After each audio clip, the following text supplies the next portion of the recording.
Hello guys, in this video I'll show you how you can install Node.js on Windows 11. So without further ado, let's get started. So first of all, open a browser and just need to write Node.js. Click on nodejs.org. Then you need to go to press get Node.js or download it here.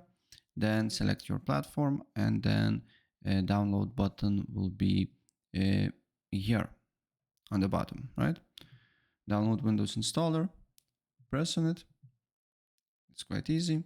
Then you just need to press next, accept, next, next, and you'll see this.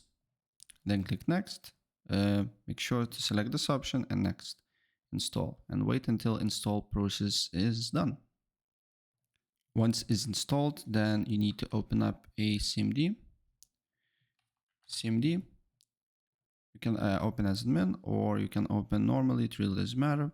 Then you just need to write node space -v. Then we need to wait for a couple of seconds.